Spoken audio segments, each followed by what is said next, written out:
Hello friends, आपका बहुत बहुत स्वागत है मेरे चैनल लाइफ ऑफ एजुकेशन में। तो ये मेरे चैनल की सबसे पहली वीडियो है, तो प्लीज़ लाइक कर लीजिए और सब्सक्राइब कीजिए, क्योंकि मैं आपको अपनी वीडियोस बहुत जल्दी से एक हफ्ते के अंदर आपको 2 वीडियोस मिल जाएंगी। और पर एक बात है, मैं आपको हर एक चैप्टर को पार्ट्स में डिवाइड करके समझाऊंगी। हर चैप्टर को 2 पार्ट्स में डिवाइड करूँगी, 2 से ज़्यादा भी हो सकता है अगर ज़्यादा लेंदी चैप्टर है, क्योंकि ज़्यादा लेंदी चैप्टर होते हैं और एक ही वीडियो में सारा कवर करते हैं तो 30 मिनट्स की वीडियो बन जाती है, वो बहुत बोरिंग भी लगने लगती है। तो इसलिए मैं इसको पार्ट्स में डिवाइड करूँगी। तो सबसे पहले आज हम लोगों ने क्लास 8 का चैप्टर नंबर 1 साइंस का उठाया है, तो फिर हम जल्दी से शुरू करते हैं। क्रॉप प्रोडक्शन एंड मैनेजमेंट, इस चैप्टर का नाम है क्रॉप प्रोडक्शन एंड मैनेजमेंट, यानी कि फसल का प्रोडक्शन और उसको कैसे संभाला जाता है। देखिए फ्रेंड्स, ये तो लास्ट क्लास का वो है, क्या रिकॉल है, तो इसको हम नहीं पढ़ेंगे, हम डायरेक्ट शुरू करते हैं एग्रीकल्चरल प्रैक्टिसेस से। तो फ्रेंड्स, जैसे कि हम सब लोग जानते हैं कि 10,000 BCE तक हम लोग कुछ नहीं जानते थे, सिर्फ और सिर्फ हम लोगों को खाना और शेल्टर के लिए हम जगह जगह पर भटकते थे। पर फिर धीरे धीरे जब डेवलप हुए तो फिर वहाँ से हम लोग एग्रीकल्चर बॉर्न हुआ। अब हम पढ़ते हैं, ये तो हमने पढ़ी एग्रीकल्चर की history.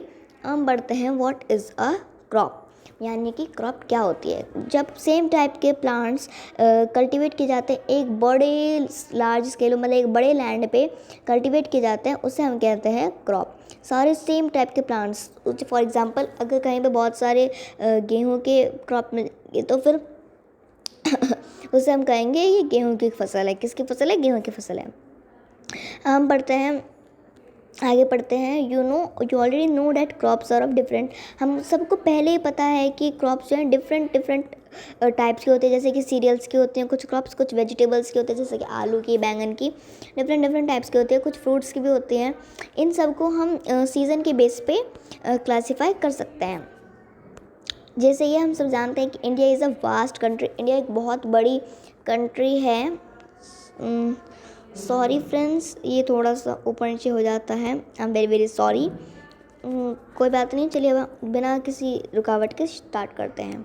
India is a vast country, India एक बहुत बड़ी कंट्री है। The climatic conditions like temperature, humidity and rainfall vary from one region to another. India एक बहुत बड़ी, जैसे क्लाइमेटिक कंडीशंस जैसे कि टेम्परेचर, ह्यूमिडिटी, रेनफॉल, ये एक दूसरे रीजन से वेराई करते हैं, यानी कि डिफरेंट हैं। Accordingly there is a rich variety of crops grown in different parts of the country. इसके बाद भी क्या कहते हैं, हमारे भारत के डिफरेंट पार्ट्स में क्रॉप्स की वैरायटी होती हैं। इन डाइवर्सिटी के बाद भी हमारे भारत में 2 टाइप के क्रॉपिंग पैटर्न्स हैं। एक है खरीफ क्रॉप, एक है रबी क्रॉप। खरीफ क्रॉप जो है, सॉरी फ्रेंड्स, खरीफ क्रॉप जो है वो रेनी सीज़न में सो किया जाता है, जो कि जून से लेकर सितंबर के बीच में बोया जाता है। और उसके अंदर कौन कौन सी क्रॉप्स आती हैं? एक तो आती है पैडी यानी राइस, और एक आती है सोयाबीन, ग्राउंडनट, कॉटन और डिफरेंट टाइप्स की। ये सब खरीफ क्रॉप हैं। हम बढ़ते हैं व्हाट आर रबी क्रॉप्स। ये सब जो हैं ये विंटर सीज़न में ग्रो की जाती हैं, और इनके नाम, ये अक्टूबर से लेकर मार्च तक ग्रो की जाती है, इनका टाइम पीरियड होता है। राइस रबी क्रॉप्स के एग्जांपल्स हैं जैसे कि वीट, ग्राम, पी, मस्टर्ड और लिनसीड। इन सब के पीछे पल्सेस, वेजिटेबल्स, ये सब समर के टाइम पे डिफरेंट प्लेसेस में ग्रो की जाती है। हम बढ़ते हैं basic practices of crop production. हम ये पढ़ते हैं, बूझो ने बहुत अच्छा सवाल किया है, इस मैं ज़रूर पढ़ाऊँगी आपको, कि पैडी जो है वो विंटर सीज़न में क्यों नहीं ग्रो किया जाता है। वो इसलिए क्योंकि ये मोस्टली एग्ज़ाम्स में भी आता है ये वाला क्वेश्चन, तो इसलिए एक बार आप इस पर गौर डालिए।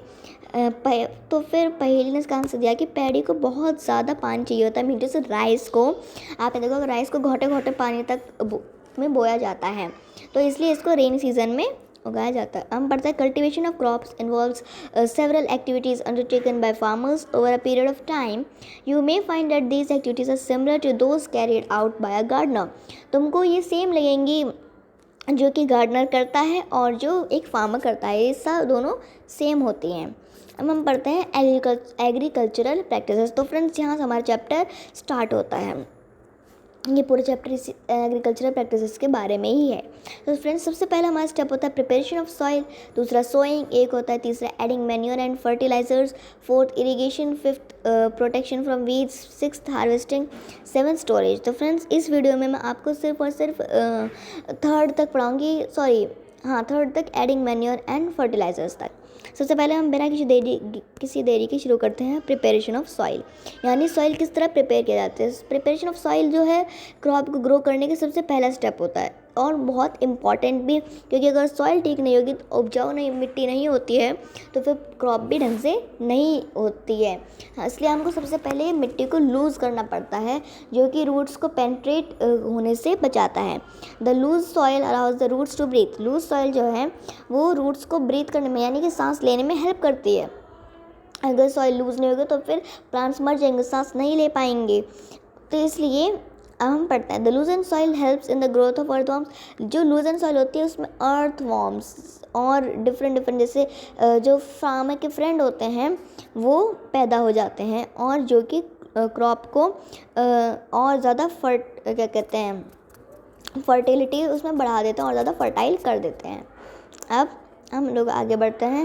You have learn in the previous classes. हमने प्रीवियस क्लासेस में पढ़ा है कि सॉइल जो है मिनरल्स को कंटेन करती है, वाटर और कुछ लिविंग ऑर्गेनिजम्स एडिशन में, जैसे कि डेड प्लांट्स, एनिमल्स, ये सब जो है सॉइल के ऑर्गेनिजम्स में डिकम्पोज हो जाते हैं।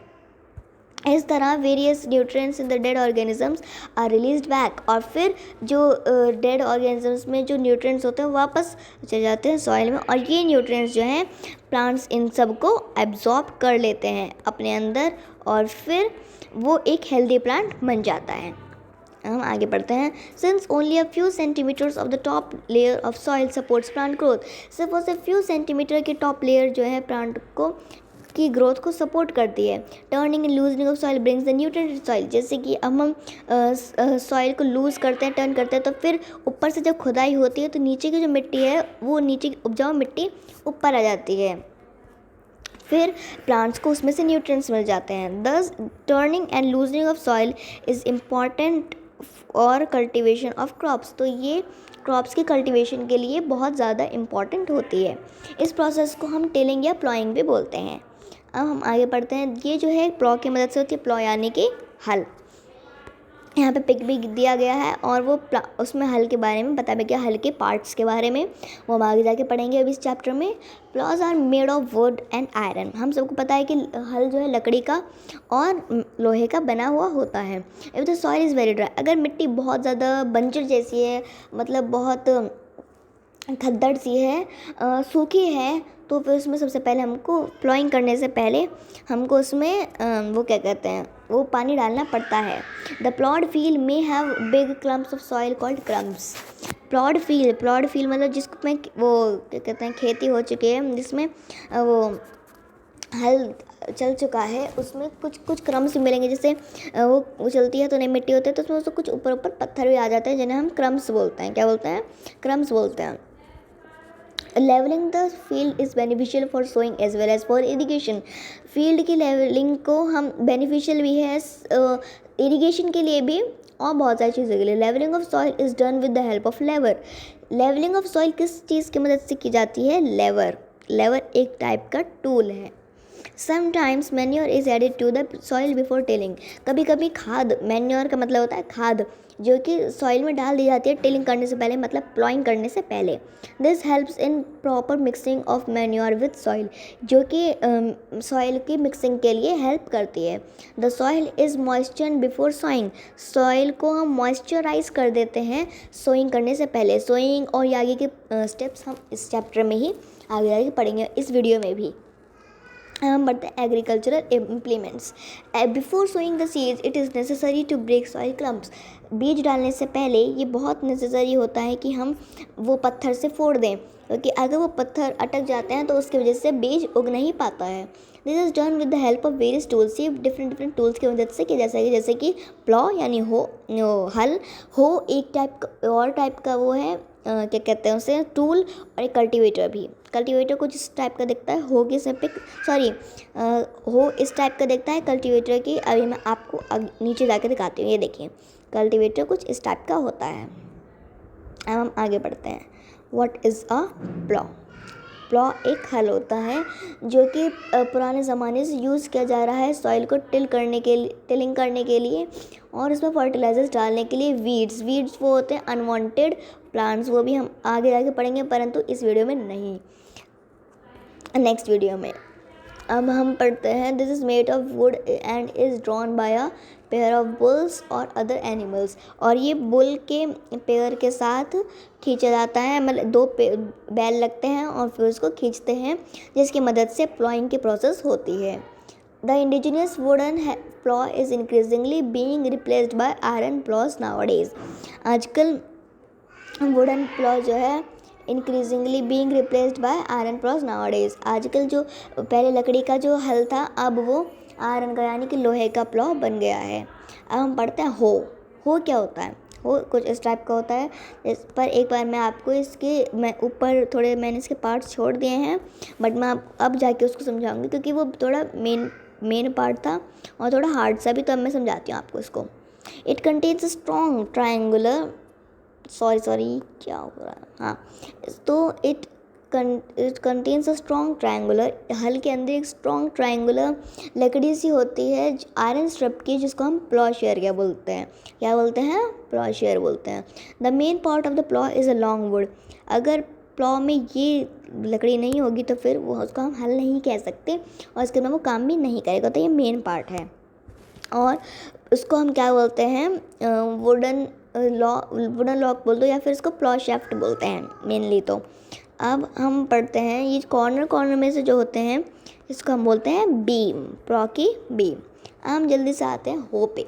हो क्या होता है, एक सिंपल टूल है जो कि वीड्स को रिमूव करने के लिए यूज़ होता है और सॉइल को लूज़ करने के लिए। प्लॉ और हो दोनों का सेम काम होता है। अब हम आगे पढ़ते हैं। It is a long rod of would.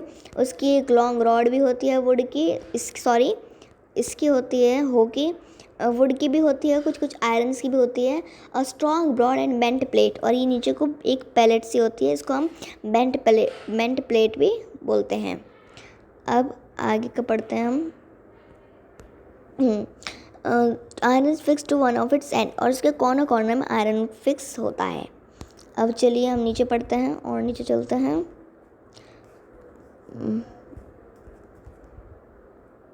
हाँ, अब आता है कल्टीवेटर। आजकल ट्रैक्टर जो है कल्टीवेटिंग के लिए यूज़ किया जा रहा है।